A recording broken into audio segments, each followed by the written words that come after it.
믿음에 대해서 몇 주간 제가 상고하면서 또 말씀을 준비하면서 저에게 큰 은혜가 됐습니다. 믿음이라는 게 무엇인가? 하나님의 약속을 믿는 겁니다.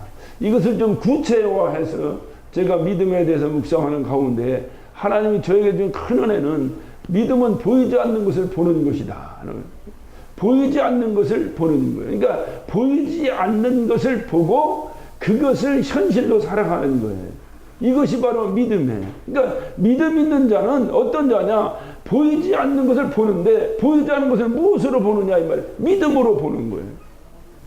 보이지 않는 것을 무엇으로 보냐? 믿음으로 보는 거예요. 그것을 영안이다라고 말합니다. 영안이 띄었다니까 뭐가 번쩍번쩍해서 뭐가 이렇게 생각하니까 이게 자꾸 문제가 돼요.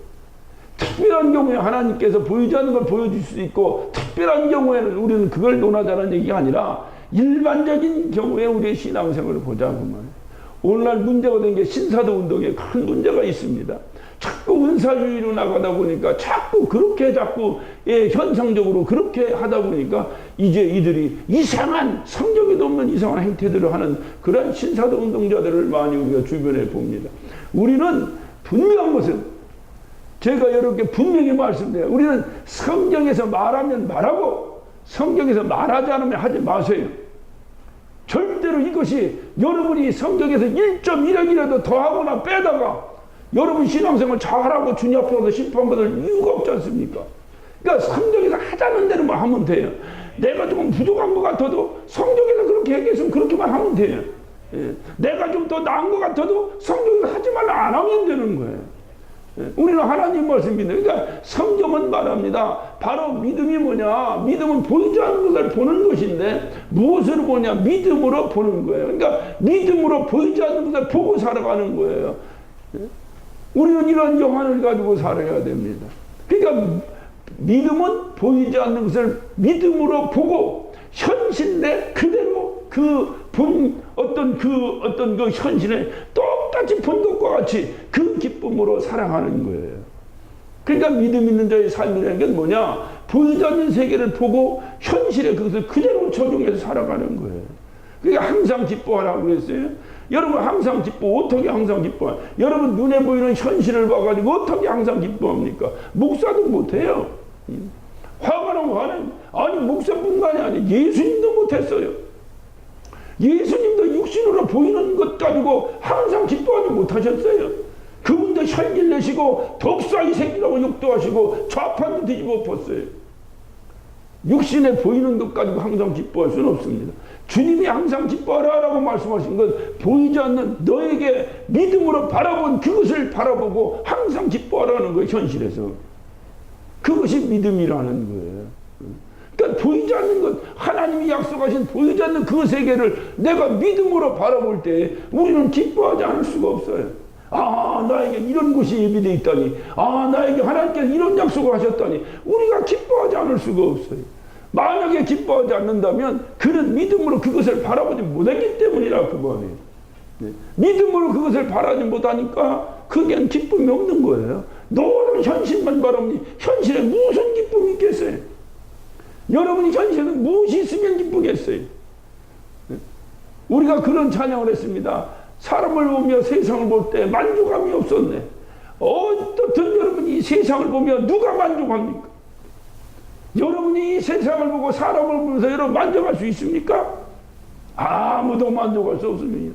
그러니까 세상만 벌어보고 살다가 이 땅을 떠나는 사람이 누가 나는 다 이루었다. 나는 이제 나의 달려갈 길을 다 달려갔다. 라고 말할 수 있는 사람이 어딨냐 이 말이에요. 전부 다 아쉬워서. 죽음 직전에 가서 내가 이렇게 할 걸, 이렇게 할 걸.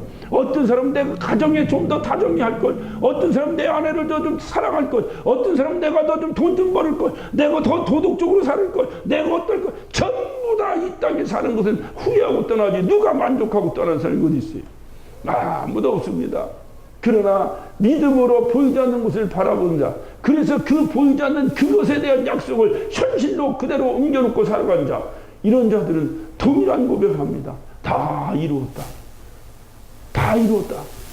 나의 달려갈 길을 이제 마쳤다. 조금 더 후회 없이 이 땅을 떠난다 그 말이에요. 이게 믿음 있는 사람들이에요.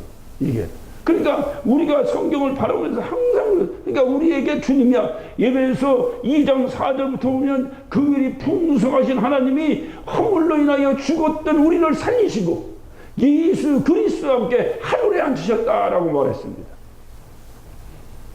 이거 보이는 거예요? 안 보이는 거예요? 주님이 우리에게 약속하신 거예요. 하나님이 우리에게 약속하신 거예요. 긍휼이 풍성하신 하나님이 허물로 인하여 죽을 수밖에 없었던 우리를 살려내셨다는 거. 이게 부활의 소망입니다. 그리고 살려내신 다음에 예수 그리스도를 하나님 보좌 우편에 앉히셨는데 그 예수 그리스도와 함께 우리를 그 하나님 예수 그리스도와 함께 하늘에 앉히셨다는 거예요. 믿으시면 아멘 하시기 바랍니다. 그러니 이 믿음, 믿는 자, 보이지 않는 것을 믿음으로 바라본 자, 본 자, 이런 사람이 어떤 자나 그렇게 하늘에 앉아있는 것은 보이지 않는 거예요. 현실은 보이는 거예요. 하늘에 앉아있는 그 보이지 않는 것을 현실로 옮겨놓고 살아가는 자, 이게 바로 믿음 있는 자라는 거예요. 그러니까 여러분이 지금 여기 앉아있지만 어디에 앉아있는 기분으로 사는 거예요? 네? 하늘에 앉아있는 기분으로 사는 거예요. 여러분이 이 땅에서 어떠한 고난과 고통을 받든 어떤 일을 하든 어떤 무엇을 하든 여러분이 이 현실에 보이는 것으로 여러분의 어떤 모든 것이 결정되는 것이 아니라 그렇게 여러분이 이 땅을 살아가지만 하늘에 앉아있는 그 기쁨, 여러분 내가 지금 예수와 함께 하늘에 앉아있다고 한번 생각해 보세요. 괴롭습니까? 기쁩니까? 네? 여러분 생각, 내가 지금 하늘에 앉아있다고 생각하세요. 여러분 지금 고통스럽습니까? 후회스럽습니까? 아니면 감사하고 기쁩니까? 만약에 여러분이 하늘에 앉아있는 것이 감사하고 기쁘다면 여러분이 이 땅에서 그렇게 감사하며 기쁨으로 살아가라는 거예요. 어떤 무엇을 바라볼 때. 그러니까 보이지 않는 세상을 보이는 것과 동일시해서 살아가라는 거예요.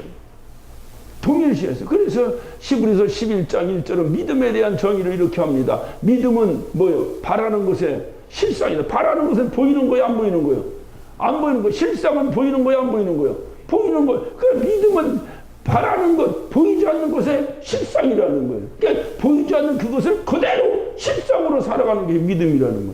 보이지 않는 것의 증거다 그랬어요. 보이지 않는 것의 증거. 보이지 않는 이 하늘나라를 여러분이 이 땅에 살아가면서 보이는 증거로 보여주라는 거예요. 그것이 믿음 있는 사람의 삶이라는 거예요. 성경은 그렇게 정의하고 있어요. 그러니까 이와 같이 믿음이라고 하는 것은 바로 보이지 않는 그것을 믿음으로 바라보고 보이는 이 현실에서 본 것과 똑같은 기쁨으로 살아가는 거예요. 이게 믿음 있는 사람의 삶의 모습이에요. 그러나 믿음이 없는 사람이 있어요. 믿음이 없는 사람은 그냥 믿음이 없으니까 보이지 않는 세계를 볼 수가 있어요, 없어요? 볼 수 없어요. 왜냐하면 그것은 무엇으로 보는 거야? 믿음으로 보기 때문에 믿음이 없다는 것은 보이지 않는 세계를 못 본다는 거예요. 그러니까 믿음이라는 게 눈에 보이는 어떤 그런 게 아니에요. 믿음이라는 것은 어떤 추상명사예요. 눈에 보이지 않는 어떤 그 명사입니다. 그러니까 이 믿음이라는 것이 믿음이 있냐, 믿음이 없냐는 믿음이 있으면 보이지 않는 세계가 보는 사람이요. 믿음이 없는 사람은 보이지 않는 세계를 못 보는 사람이라 그 말이에요. 여러분 믿음이 있습니까? 여러분이 좀 믿음 있는 자입니까? 그렇다면 보이지 않는 하나님이 하신 약속이 여러분 현실에서 어떤 영향을 주고 있습니까? 그 영향이 여러분의 삶을 변화시키는 거예요. 이게 믿음 있는 사람의 변화입니다. 믿음이 없는 사람은 보이지 못하는 거예요. 보이지 않는 세상을 보지 못하는 거예요. 왜? 믿음이 없으니까. 그러니까 뭐만 봅니까? 현실만 봅니까? 현실만 보고 기뻐했다고 슬퍼했다고 기뻐했다 슬퍼했다 기뻐했다 슬퍼했다 이 업앤다운이 항상 이거로 살아가요. 눈에 보이는 것, 자기의 감정과 자기의 기분으로 모든 것을 판단하고 보이지 않는 하나님의 그것과 성경은 말합니다. 하나님의 생각과 우리의 생각은 다르다는 거예요. 다른데 이 다를 때 믿음 있는 사람은 뭐냐? 보이지 않는 것을 보이는 곳에 옮겨놓는 거니까 보이지 않는 하나님의 그 생각을 내 생각으로 유입시켜 버리는 거예요. 이게 순종이에요.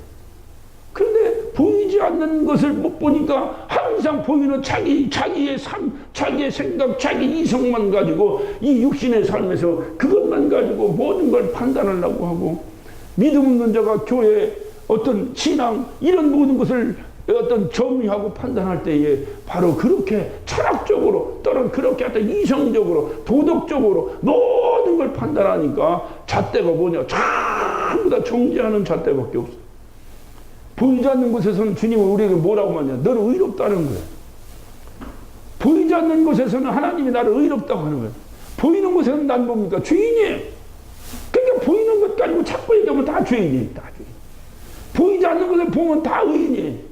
왜? 하나님이 그래서 사도 바울은 뭐라냐? 의롭다 하신 이가 하나님이시니 누가 너를 정죄하겠느냐? 이걸 누구에게 얘기한 거예요? 믿음 있는 사람에게 얘기한 거예요. 믿음 없는 사람은 뭔 얘기인지 못 알아듣죠. 이거를. 목사가 그렇게 하면 되냐고, 장로가 그렇게 하면 되냐고. 이거는 다 보이는 거예요. 보이지 않는 그곳에서는 목사, 장로 다 의롭다는 거예요. 하나님이. 여러분도 다 의롭다는 거예요. 누구 때문에? 예수 그리스도의 피의 공로를 힘입어 의롭다는 거예요. 이것을 우리는 칭의라 이렇게 말합니다. 예수 때문에 의로워졌다는. 그러니까 여러분 예수를 믿는다면 우리는 보이지 않는 세계에서 뭐예요? 의로운 거예요. 그러니까 내가 이 땅을 떠나서 보이지 않는 세계에 갔을 때는 나는 의로운 자예요. 죄가 없는 자예요. 그러니까 천국 가는 거예요. 그러니까 이 보이지 않는 세계, 이것을 믿음으로 바라보고 보이는 세계에서 살아가는 자, 이를 바로 믿음 있는 자라고 말합니다.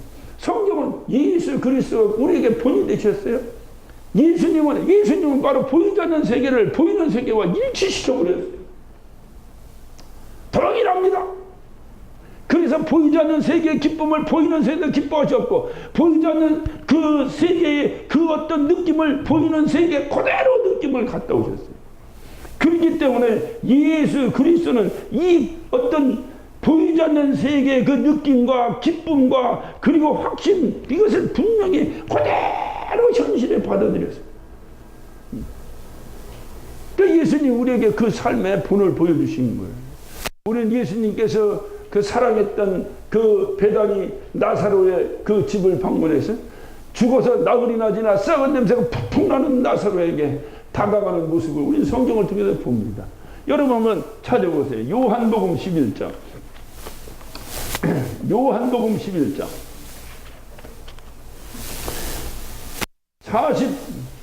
그 앞에 저기 41절부터 보겠습니다. 돌을 옮겨 놓으니 예수께서 눈을 들어 물으러 보시고 가라사대 아버지여 내 말을 들으신 것을 감사하나이다. 여러분 봐요. 지금 나사로가 무덤에 들어가 있습니다. 이스라엘의 무덤의 풍토는 굴을 파고 거기다 시신을 넣어놓고 큰 돌로 막아놓는 겁니다. 돌을 옮겨라 하니까 돌을 옮겼습니다. 놓고 지금 나사로는 거기에 시신으로 누워 있습니다. 썩은 냄새가 푹푹 납니다. 그런데 지금 예수님의 기도를 한번 보세요. 아버지여 내 말을 들으신 것을 지금 만약에 예수님의 말씀을 하나님이 들으셨다면 나사로는 어떻게 돼야 되는 거예요? 네? 어떻게 돼야 되는 거예요? 예수님의 말을 하나님이 들으셨다면은 나사로는 어떻게 돼야 되는 거예요? 살아났어야 되는 거예요. 왜냐하면 예수님이 지금 무엇을 기도하고 있는 거예요? 나사로를 살려달라는 거거든요. 이해가 되십니까? 나사로 살려달라는 거예요. 그러니까 예수님 말씀을 들었어. 그래서 예수님 아이고 아버지 내 말 들어줘 감사합니다 라고 한다면 지금 나사로는 어떤 상황이 되어야 돼요? 살아났어야 되는 거예요. 살아났어야 되는 거예요. 근데 지금 여기 돌을 옮겼어요. 아직 나사로는 살아나지 않았습니다. 나사로는 살아나지 않았는데도 불구하고 예수님이 뭐라고 말합니까? 살려주신 것을 감사합니다라고 얘기하는 거예요. 이미 보이지 않는 세계, 이미 하나님의 약속을 이는 현실로 그대로 받아들여 버리는 거예요. 이게 바로 믿음이 되는 거예요. 그러니까 돌을 옮기는 순간에 돌을 하나님이 옮겨주셨다고 하면 아유 하나님이 돌까지 옮겨주시고 이거는 살려주신 줄을 믿습니다. 말이 되는데 이 돌을 하나님이 옮긴 게 아니에요. 막은 자가 옮겨라 그래서 그들이 옮겨놓은 거예요. 그런데 지금 예수님의 기도는 아버지여 내 말을 들으신 것을 감사하나이다. 항상 내 말을 들어주신 줄을 내가 알았나이다. 그러나 이 말씀하시는 것은 항상 내 말을 들어주셔 감사합니다. 그러니까 예수님이 지금 감사는 뭐냐? 현실에서 이루어져서 감사한 것이 아니라 하나님께서 이루어주실 것을 믿었기 때문에 감사한 거예요. 그냥 그래서 우리가 하나님께 감사할 때 받은 줄로 믿고 감사하고 주셔서 감사하고 주실 줄로 믿고 감사하고 하는 얘기가 그래 하는 얘기. 여러분 신앙생활이 뭐예요? 기도 따로 여러분 현실 따릅니까? 여러분 신앙생활이 뭐예요? 믿음 따로 여러분 현실 따릅니까? 현실에는 지긋지긋하게 지옥 같은 삶을 살아가면서 여러분 보이지 않는 세계의 천국을 그려놓을 수 있습니까? 인간의 한계에 안 됩니다. 되질 않아요. 보이지 않는 세계의 그 기쁨과 행복을 여러분 보이는 세계에 옮겨놓는 거예요. 그게 믿음 생활이에요. 근데 여러분 현실에서는 지긋지긋하게 여러분 현실에는 아주 극히 세상적으로 마귀와 짝하고 살면서 여러분 영적으로 예수님과 내가 예수님 믿습니다라고 말할 수 있습니까? 안 되는 거예요. 그거는 여러분이 만들어 놓은 여러분의 믿음인지는 모르지만 하나님께서 인정하시는 믿음이 아니에요. 그건 하나님과 아무 상관이 없어요. 그래서 주님은 말씀하시는 게 주님께서 뭐라 마가복음 11장 24절에 너희가 기도하고 그랬어요. 너희가 기도하고 지금 기도하고 있는 거예요. 너희가 기도하고 간구한 것. 다시 말해 너희가 기도하고 구한 것은 받은 줄로 믿으라. 그러니까 뭐예요? 내가 기도한 거예요. 하나님 나 이렇습니다. 하나님 나 이렇게 해. 그랬을 때에 하나님께 그렇게 간구하고 기도하는 것은 내가 그대로 받은 줄로 믿으라. 그러면 이루리라 그랬어요. 그러니까 내가 받은 줄로 믿는 것은 보이지 않는 거예요. 그 받은 줄로 믿은 것은 뭐냐? 받지도 않았지만은 받은 것은 보이지 않는 세계에서 받은 거예요. 이 보이지 않는 세계에서 받은 것을 내가 보이는 세계, 이 현실에서도 받진 못했지만 받은 것과 동일한 믿음으로 하나님께 감사하라 그 말이에요. 예수님이 바로 그거예요. 아직 나사로 살려달라고 했지만 나사로 살아나지 않았어요. 그랬지만 예수님 뭐야? 살아난 거? 여기서 보이지 않는 세계에서 이미 하나님이 살려주신 것을 그대로 믿고 현실에서 감사했어요. 그랬더니 나사로가 살아났어요. 이게 믿음. 그러니까 믿음의 정의를 우리가 좀 잘 가질 필요가 있어요. 저는 너무 답답한 것이 교회 다니면서 뭐 하면서 그냥 누가 이렇게 복음을 아주 가치 없이 증거가 됐는지, 어디서부터 이렇게 됐는지. 여러분 교회 다니는 것이 뭐예요? 여러분 교회 다니는 것이 교양적으로 다니는 겁니까? 여러분 교회 다니는 것이 뭐 어디 가서 도덕적으로 뭐 아니면 어떤 친교하고 어떤 친구 만나고 비즈니스 하려고 여러분 교회 다닙니까? 교회는 그런 것이 아니에요. 내 믿음 생활을 혼자 하기 어려우니까 여럿이 같이 유지하려고 또는 교회 이 다닌다고 하는 것이 뭐냐? 내가 이 땅에서 서로 합력해서 하나님의 일을 이루어보려고. 그래서 우리가 모여서 이렇게 신앙생활 하는 거예요. 그러니까 교회에 와서 보이지 않는 것을 보고 그 보이지 않는 그것을 이 현실에서 그대로 적용하며 서로 간증을 나누고 나는 기도하며 나는 정말 주님과 향했을 때 이런 거 하나님과의 관계에서 난 정말 이런 소망이 있네 해서 그 소망도 서로 나누고. 그래서 이 세상의 육신적 어려움은 교회 다니는 사람이나 다니지 않는 사람 다 어렵습니다. 그러나 교회 다니는 사람은 그 어려움을 보이지 않는 세계의 그 승리함으로 이겨내가는 거예요. 이겨나가는 거예요. 이것이 예수 믿는 자가 예수 안 믿는 자보다 훨씬 월등한 거예요. 이것을 우리가 잊어서는 안 돼요.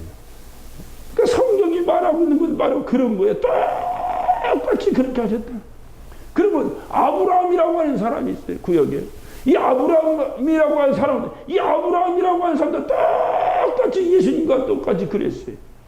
그래서 요한복음 8장 56절에 보면 아브라함은 예수의 때를 기다리며 볼 것을 기다리며 그는 기뻐했다. 그리고 보고 기뻐했다는 거예요.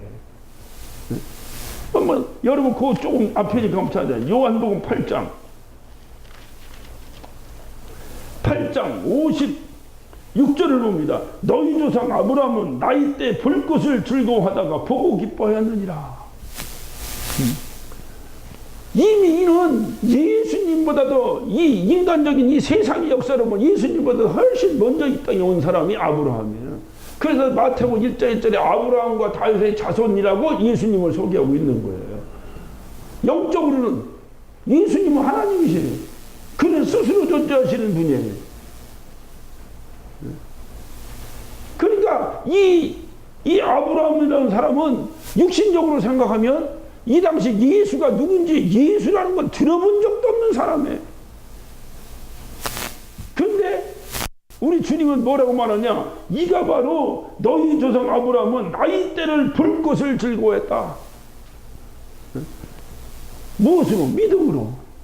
믿음으로 예수님의 때를 그 볼 것을 우리 메시아 예수님이 오실 것 그것을 뭐로? 믿음으로 보고 즐거워했다는 거예요.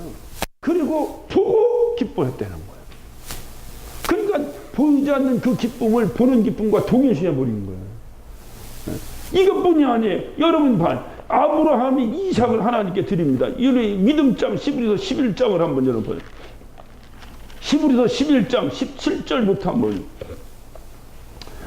17절부터 아브라함은 시험을 받을 때에 믿음으로 이삭을 드렸으니 저는 약속을 받은 자로되 그 독생자를 드렸느니라. 저에게 이미 말씀하시기를 네 자손이라 칭하는 자는 이삭으로 말미암느니라 하셨으니 저가 하나님이 능히 죽은 자 가운데 다시 살리실 줄로 생각합니다. 비유컨대 죽은 자 가운데 도로 받은 것이라.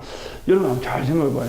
아브라함의 믿음은 어떤 믿음이었냐면은 아브라함이 하나님께서 독자 이삭, 백세에 얻은 독자 이삭 그를 갖다가 너 나에게 드려라 할 때 하나님께 드린다는 게 그냥 뭐 하나님 얘는 주의 종 삼으세요 이렇게 한 게 아니에요. 이거 드린다는 거는 각을 떠서 제물로 만들어서 그래서 그 제단을 올려놓고 불질러서 그래서 하나님께 드리라는 거예요.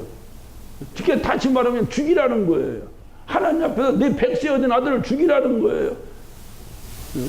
여러분 이 세상만을 바라보며 보이는 육신의 세상만을 바라보며 이 말씀에 순종할 자 있습니까? 여러분 이 세상의 것만 바라보고 이 세상에 대한 어떤 무엇만 가지고 있으면서 여러분 이 백세 얻은 아들을 죽이라는 이 말씀 앞에 순종할 자가 있습니까? 누구도 할 수 없습니다. 몰라 여러분 가운데 혹시 그렇게 할 사람이 있을지 모르겠는데 난 못해요. 내가 볼 때 여러분은 더 못해요. 얼마나 아이들을 소중히 여기는데 그 아이들 죽이라면 죽이겠어요? 그런데 아브라함은 했어요. 이유가 뭡니까? 하나님의 약속을 본 거예요. 내가 너를 이 땅에 충만하게 네 자손을 충만하게 하겠다. 누구를 통해서? 믿음의 자식을 통해서. 누구냐? 이삭. 내가 내게 약속한 그 아들을 통해서 하겠다. 이 약속을 이미 딱 보고 있는 거예요. 그런데 저 이삭을 죽여버리면 죽으면 죽은 자식을 통해서 자손을 어떻게 얻어? 그러니까 하나님의 약속은 어떻게 되는 거야? 거짓말이 되는 거야. 그런데 그 약속을 믿으면 하나님이 내가 죽인다고 할 때 죽이지 못하게 살려주시든지 아니면 서로 죽었더라도 다시 살려내실 것이다. 왜? 그래야 하나님의 약속이 이루어지니까. 이거를 본 거예요. 대단하잖아요. 네? 여러분이 하나님께서 여러분 누구를 통해서 내가 너를 내 자손을 충만하게 하겠다 하고 약속을 했다고 합시다. 그러면 그런데 하나님 갑자기 그 충만하게 된 그 이 씨를 죽여버리라는 거예요. 그러면 이거를 죽이면 하나님의 약속이 이루어집니까? 안 이루어집니까? 다른 자손을 통해서 이루어질 수 있을지 모르지만은 이 자손을 통해서 이루어지는 건 안 된다. 이 자손이 죽어버렸으니까. 그런데 아브라함이 어떠냐? 하나님의 약속, 이 보이지 않는 세계의 약속은 진리의 약속이다. 변치 않는 약속이다. 하나님의 약속이다. 아멘. 그러니까 이 하나님께서는 죽이라고 하니까 내가 죽인다. 왜? 하나님이 죽이라니까 죽인다. 그러나 하나님이 나에게 하신 약속이 있기 때문에 나는 확실한 것이 하나가 있다. 뭐냐? 내가 죽이려고 할 때 잠깐 죽이지 마라 라고 하시든지 아니면 서로 죽였다 하더라도 다시 살려내서라도 이삭을 통해서 내 자손을 이 땅에 충만케 하실 것이다. 이걸 믿었다는 거예요. 그러니까 이걸 믿으니까 이삭 죽이라면 죽일 수 있겠어 없겠어? 죽일 수 있는 거예요. 왜? 죽여도 또 살아난다는데? 아, 죽였더니 하나님이 또 살려주신 것이 더 끝내줘. 안 죽이는 게 더 끝내줘. 네? 어느 게 더 끝내줘.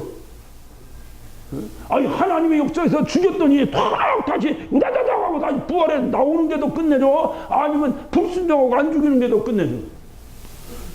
그 아브라함의 담대함은 여기 있었던 거예요.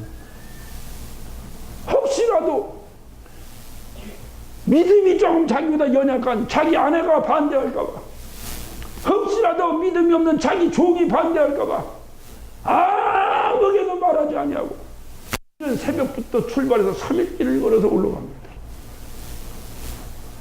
재물이 되는 자기 아들 이삭이 혹시라도 도망갈까봐 그 아들에게도 말하지 않고 끌고 올라갑니다.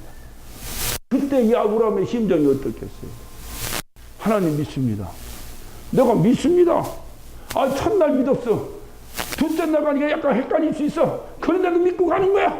셋째 날 조금 헷갈릴 수 있어. 그런데도 이걸 헷갈리지 않고 가는 거야.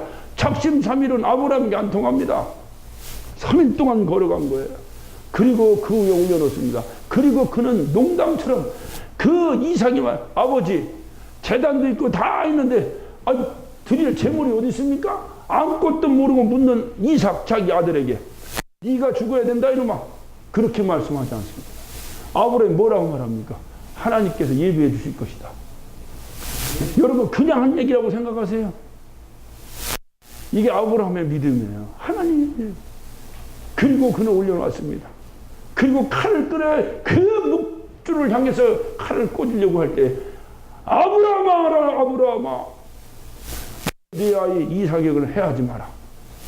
그리고 보니까 옆에 가시던 불에 매한 양 한 마리가 걸려 있는 거예요. 걸려 있는 거예요.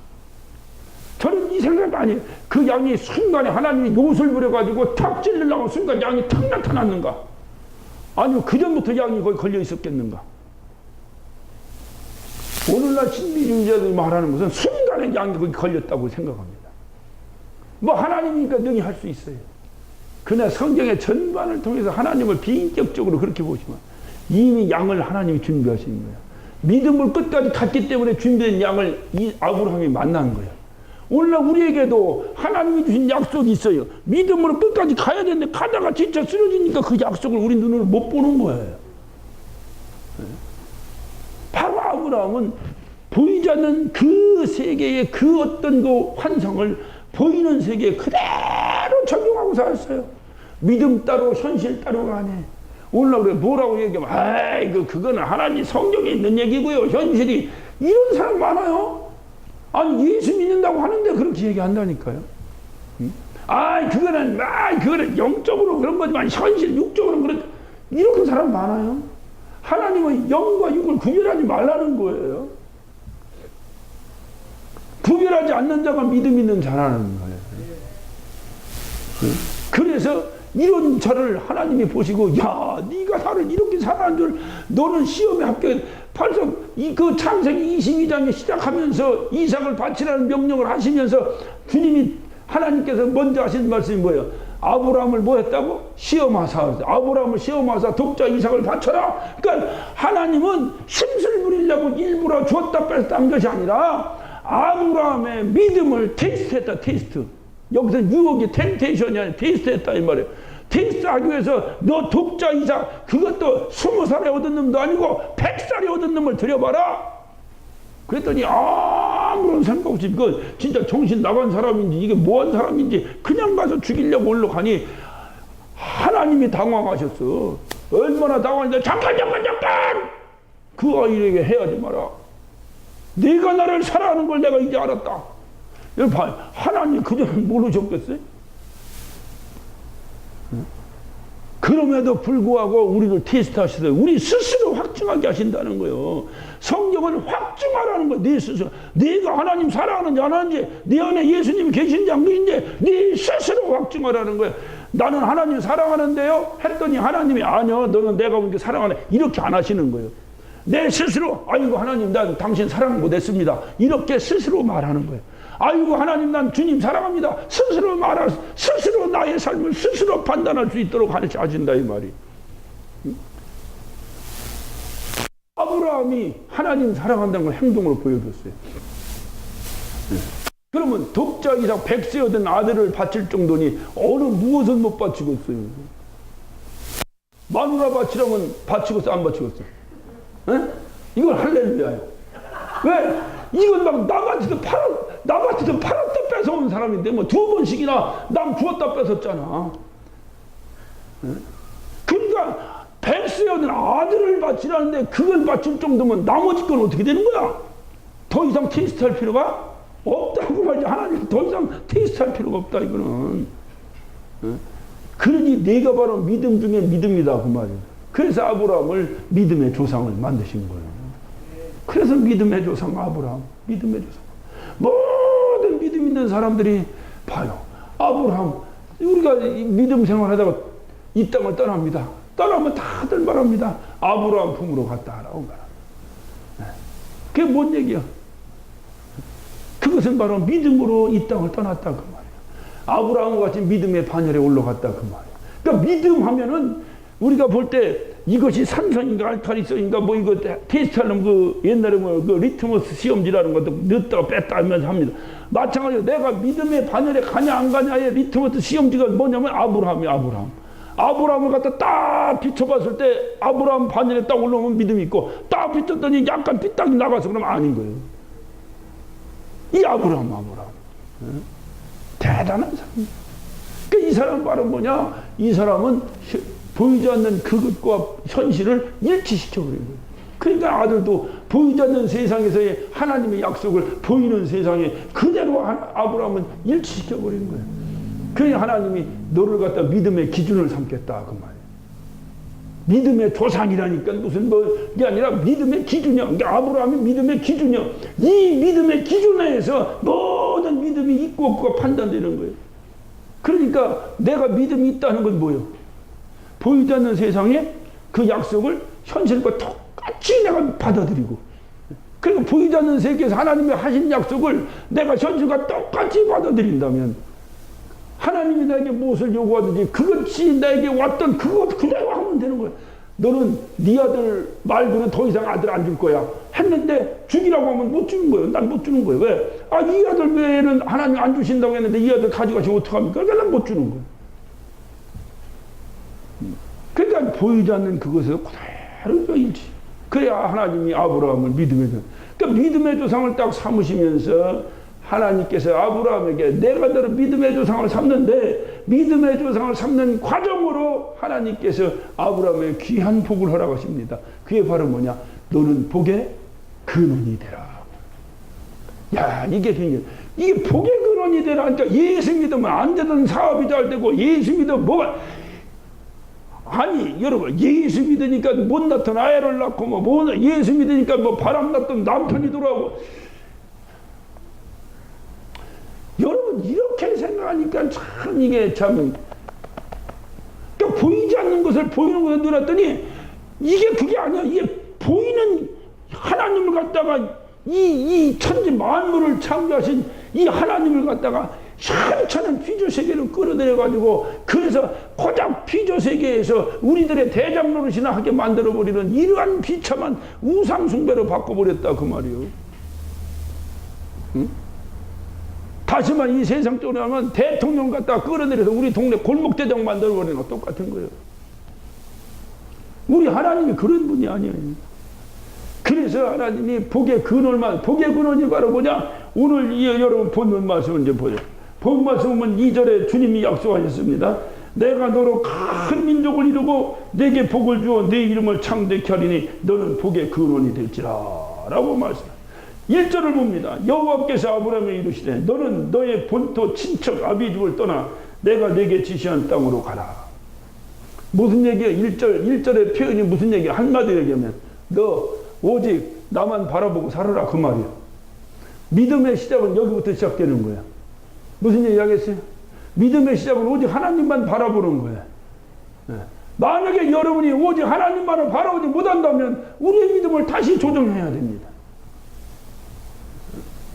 여러분의 심령에 지금 부담이 돼도 어쩔 수 없어요. 왜? 이거는 목사를 통해서 하나님이 하시는 말씀이에요. 여러분이 듣기에 좋은 소리만 하라고 목사 세운 게 아니에요. 그래 사도 바울이 말하는 거예요. 내가 사람을 기쁘게 하려 하나님을 기쁘게 하려. 내가 하나님을 기쁘게 하면, 사람을 기쁘게 한다면 나는 하나님의 종이 아니다. 그러니까 주님이 하신 말씀이 믿음의 시작은 하나님만을 바라보는 거예요. 그러니까 너는 뭐야? 너 본토와 친척과 아비집을 떠나라. 다시 말하면 너 네 아버지, 이 아브라함의 아버지가 부자였었어요? 그러니까 이 부자인 이 아브라함, 이 아버지 덕보고 네가 그 갈대아우로 우상단지 속에서 살다가 너 지옥 가지 말고 너 나와라. 그래서 너 나만 보고 살으라는 거예요. 할렐루야. 이것이 시작이에요. 믿음의 시작이에요. 하나님만을 바라보라는 거예요. 여러분 이제 육신 세계에서도요, 되게 성공한 사람들 보세요. 아버지 밑에서 엄마 치맛자락 붙잡고 엄마 누룽지저 하고 살던 놈이, 성공한 놈이 몇이나 있습니까? 전부 다 아버지 거 물려받았다가 폭삭 망해버리고 아버지 것까지 다 망해버리고 큰 부자가 망해봐요. 국가에 더 큰 피해를 줍니다. 골목가게 해서 구멍가게 하다 망하면 지나 망하는데, 재벌이 망해버리니까 국민 낸 온 세금을 갖다 그거 때려 막으라고. 왜 지가 다 처먹고 지가 다 해놓고 망해놓고 왜 가난한 국민들이 그걸 해결해야 합니까? 여러분, 이게 심각한 문제예요. 그런데 봐요. 아무리 내가 아버지가 훌륭하고 뭐 해도 자식을 떼어내보내는 거야. 가서 고생도 해보고, 가서 네가 뭣도 읽어보고, 뭣도 하고 뭐. 그래서 봐요. 전부 여러분의 어른들을 한번 보세요.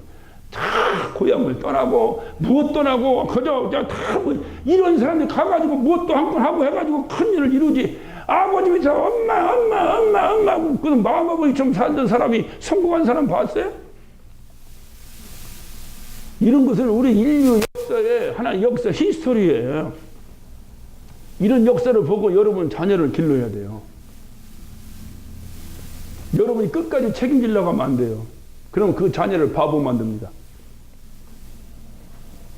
꼭 명심해야 됩니다. 이런 얘기는 하나님 말씀이라고 듣지 말고 목사의 하여튼 경륜에서 나오는 얘기라고 들어. 어른 얘기라고 들어. 그런데 성경의 방법이 그거예요. 성경의 방법이. 그러니까 아브라함도 성금시키기 위해서 하나님이 네 본토, 네 고향 떠나라. 네 아버지 그 뭐 비즈니스에서 돈 많이 버는 모양인데 그 떠나라. 그리고 내가 지시한 땅으로 가라. 아브라함이 갈 바를 알지 못하나 따라갔다 그랬어요. 이게 믿음이야. 이게 믿음. 난 그래서 한국에서 미국을 이민 온 사람들은 100% 주님과 함께 믿음 생활만 철저하면 성공할 줄로 난 확신합니다. 왜? 이미 본토를 떠난 사람들이요. 이제 아버지만 떠나면 돼요. 다시 말하면 독립하라 하면 각각의 독립해서 뭔가 무서 이래야지 이게 뭐가 되지. 그러니까 여기 와. 다 네 본토와 친척과 아비집을 떠나 내가 너에게 지시한 땅으로 가라. 그러니까 아브라함이 그냥 그 말대로 그대로 떠났어요. 그랬더니 하나님께 뭐라, 너는 복의 근원이 될 것이다. 그 복의 근원이 되는데 그 복의 근원을 되게 하기 위해서 하나님께 어떤 방법을 쓰셨느냐. 3절. 너를 축복하는 자에게 내가 복을 내리고 너를 저주하는 자에게 내가 저주하리라. 야, 이거 끝내주네. 이게. 너를 축복하면 내가 그를 축복하고 너를 저주하면 내가 그를 저주하겠다는 거예요. 봐요. 즉 하나님께서 아브라함을 이끌고 어디로 간 겁니까? 이때는 갈 바를 알지 못했지만 결론적으로 어디 간 거예요? 가나안 땅으로 간 거예요. 가나안 땅은 아브라함의 고향 땅이 아닙니다. 아브라함의 고향 땅은 지금 저 이라크 그쪽에 있는 갈대아우르가 아브라함의 고향 땅입니다. 거기서 지금 가나안 땅, 지금 이스라엘 땅까지 끌고 간 겁니다. 하나님. 생각해봐. 아니 남의 땅에 와서 이게 객지 사람이 와가지고 거기가 돈 많이 벌고 성공해봐. 그러면 본토 사람들이 기분 좋겠어? 아니면 기분이 좀 알딸딸하겠어? 어떻겠어? 응? 여러분 이거 설교가 상관없네. 미국이 좋은 이유가 뭐냐? 미국은요 이방 사람이 와서 성공해도 다 뭐라고 하네요. 여러분 한국에서 무슨 아프리카 사람이 와서 삼성 재벌 이뤄봐.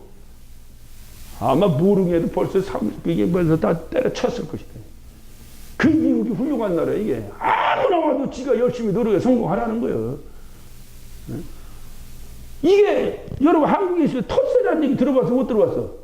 아니 오늘날 한국에서도요 보면은 평생 공무원 생활하거나 뭐 하다가 이렇게 하다가 은퇴하고 나면 그 리타이어하고 나서 그 은퇴금을 받아가지고 내가 조용한 곳에 살아야 되겠다. 그래서 시골에 내려가다 전원주택을 짓고 사는 게 유행이라는 거예요. 이 전원주택 짓고 사는 사람들의 공통적인 문제가 뭐냐? 내려오면 현지인들이 그렇게 텃세를 부리고 박대를 한다네. 그래가지고 노상 술 사주고 노인정에 노상 고기 사주고 하지는 못 견딘다네. 보다로 그 동네 살아. 여러분 한번 생각해보세요. 이게 누구나 다 인지상정이요. 똑같아. 외부인이 들어와서 와서 떵떵거리고 복받았다고 떵떵거리고 사는 거 얼마나 그게 시기와 질투가 있겠어요. 그런데 하나님께서 묘한 방법을 쓰십니다. 아브라함이 갔습니다. 그러면 가나안 사람이 아브라함을 저주하겠어요? 축복하겠어요? 저주하겠죠. 그런데 그렇게 하면 못하도록 하나님이 딱 막어. 뭐라고? 너를 축복하면 그를 축복하고 너를 저주하면 그를 저주하겠다는 거야. 그러니까 가나안 사람들이 아브라함은 미워 죽겠는데 저놈 잘 되는 거 보니까 미워 죽겠지만은 자기가 복 받으려면 어떻게 해야 되겠어? 축복해야 돼. 그러니까 아브라함 참 훌륭하십니다. 아브라함 복되십니다. 복되십니다. 복되십니다. 아브라함 하면 할수록 자기가 복을 받아. 그러면 이 사람이 결국은 아브라함의 신앙과 아브라함의 행동과 아브라함의 사고를 따라가고서 안 따라가겠어? 그러면 아브라함을 따라가면 그 사람이 뭐가 되겠어? 신앙인이 되는 거지. 믿음의 사람이 되는 거지. 어때 이해가 되십니까? 믿음의 사람이 되는 거지, 이 사람이. 그래 가나안을 복 주시기 위해서 하나님이 아브라함을 복의 근원 삼으셨어요. 아브라함 복의 근원 삼은 것은 가나안 사람들이 모두 하나님만을 바라보고 사는 아브라함과 같은 신앙생활을 하라고.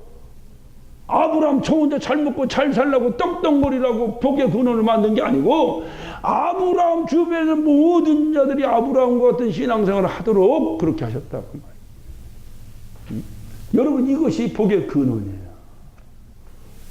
여러분에게 하나님께서 왜 복의 근원을 삼으십니까? 여러분을 통해서 여러분의 가정과 여러분을 통해서 여러분의 주변이 다 복을 받게 하시려고. 그 복이 바로 뭐냐? 바로 너와 내 집이 구원을 얻으리라.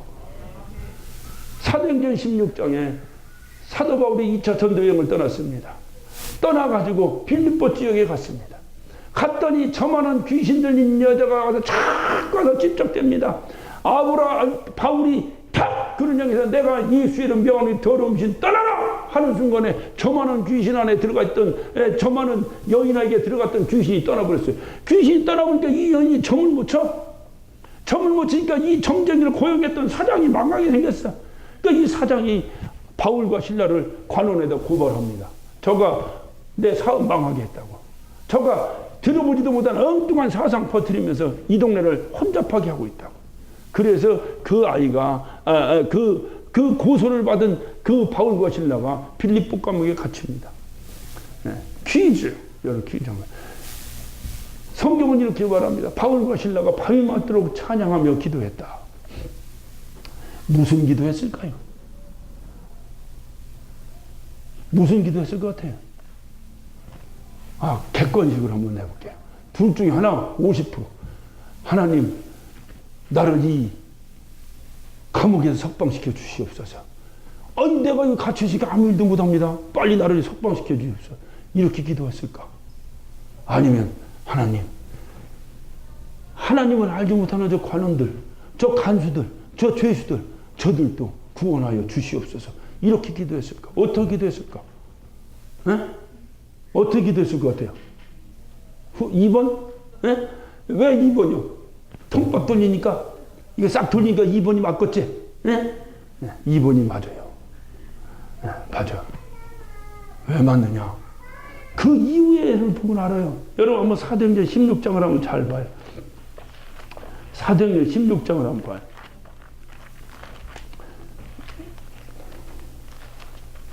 사도행전 16장. 자, 이제 막 그냥 기도했습니다. 밤이 맞도록 기도했습니다. 그랬더니 막 옥토가 흔들리고 옥문이 열려대키고 바울과 신라가 옥 밖으로 나왔습니다. 나왔는데 봐요. 만약에 하나님 나를 석방시켜 주시옵소서 했더라면 바울과 신라가 옥 밖으로 나왔으면 도망갔을까? 거기 있었을까? 도망가 버리고 없어졌지. 아이고 하나님이 석방시켜서 잽손이 도망갔지. 그런데 30절을 잘 봐. 30절 29절부터 간수가 등불을 달라고 하며 뛰어들어가 무서워 떨며 바울과 신라 앞에 보부가, 그러니까 바울과 신라는 옥토가 흔들려 옥문이 열려져 켰는데도 도망가지 않고 있는 거예요. 왜? 그것이 원함이 아니야. 그러니까 자, 그런데 간수가 등불을 달라고 하며 뛰어들어가 무서워 떨며 바울과 신라 앞에 보복하고 저희를 데리고 나가 가로되 선생들아 내가 어떻게 하여야 구원을 얻으리까? 이 간수가 지금 뭐라고 묻는 겁니까? 이 바울과 신라한테 뭐를 물어? 내가 어떻게 해야 구원 얻을 수 있습니까? 이 말은 간수가 끊임없이, 자 25절을 보고 24절부터 그가 이러한 영을 받아 저희를 깊은 옥에 가지고 그 발을 착고에 든든히 채웠더니 25절 밤중쯤 되어 바울과 신라가 기도하고 하나님을 찬미하며 누가 들었어? 죄수들이 다 들은 거예요. 그 죄수가 들을 때 간수는 안 들었어? 들었지. 그 앞에 있어서 다 들었겠지. 이들가 계속해서 뭐를 들었겠어? 하나님 저들을 구원시켜, 저들을 구원시켜, 저들을 구원시켜, 저들을 구원시켜 주시옵소서 라고 기도하는 소리를 들은 거예요. 그러니까 우라는 쾅쾅 지진이 일어나면서 옥문이 열려져 키니까 이 간수가 이 당시 이 지진이 일어나기 전에는 간수가 이 사람들 조용히 하고 얼마나 구박을 줬겠어요. 그런데 끊임없이 구원해달라고 하는 소리는 들었겠지. 옥문이 열려져 옥토가 흔들리는 이 놀라운 광경 속에서 이들이 두려워 떨며 바울과 신라 앞에 무릎을 꿇었다 그랬어요. 꿇고 첫 마디가 뭐요? 선생님이요, 어떻게 해야 내가 구원을 얻을 수 있어요? 이건 무슨 얘기요? 그 전에 계속 저들을 구원시켜달라고 하는 소리를 들은 거지. 그러니까는 어떻게 해야 그럼 내가 구원받습니까? 물은 거예요. 그랬더니 31절에 그 유명한 말씀을 하는 거예요. 가로되 주 예수를 믿으라. 그러면 너와 내 집이 구원을 얻으리라. 다시 말하면 내가 예수 믿으면 너와 네 집이 다 구원받게 되고, 이 말을 다시 말하면 네가 예수 믿으면 너는 복의 근원이 될 것이다. 복의 근원이 될 것이다. 그러니까 예수 믿는 사람 뭐냐? 복의 근원이 돼. 여러분이 있는 곳이 여러분 때문에 예수 믿는 현장으로 변해야지. 여러분이 가면 여러분 때문에 예수 믿는 사람 예수를 안 믿는다면 이게 되겠느냐 그 말이에요. 그 사람이 과연 복의 근원이야?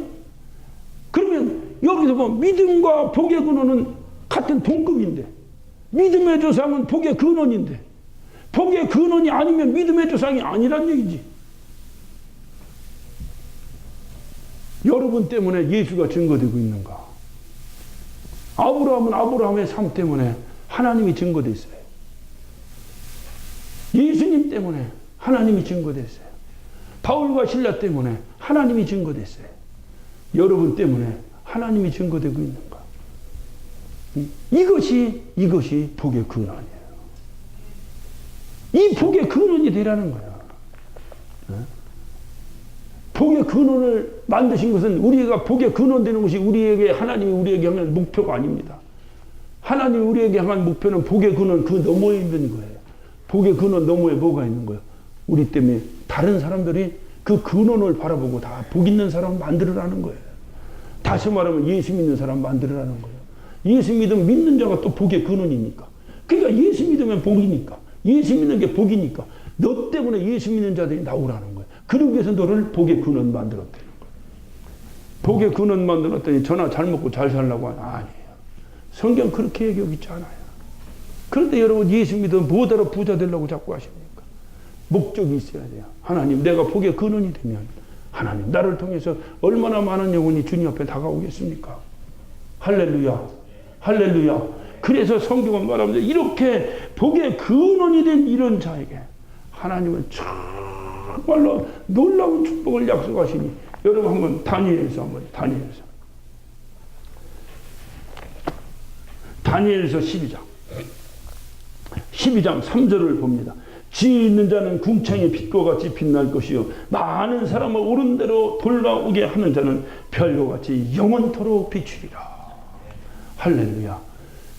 이 복의 근원이 이렇게 큰 축복을 받는 거예요. 많은 사람을 옳은 길로 돌아오게 하는 자, 별과 같이 영원토록 빛날 것이다. 주님이 우리에게 하신 약속이에요. 이게 그러면 우리는 이 땅에 사는 동안에 정말로 복의 근원으로 오직 내가 믿음을 가지고, 믿음은 뭐라 그랬어요? 보이지 않는 것을 보이는 현실 세계로 적용시켜 사는 것이라. 이렇게 살아가면 여러분은 복의 근원이요, 복의 근원인 여러분을 통해서 수많은 자들이 주님 앞에 돌아올 것입니다. 할렐루야. 보이지 않는 것을 보이는 세계로 옮겨놓고 사시기를 예수 이름으로 축원합니다. 그래서 복의 근원이 되시기를 예수 이름으로 축원합니다. 그 복의 근원이 되므로 여러분이 각각의 믿음의 조상이 되시기를 예수 이름으로 축원합니다. 기도하십시오.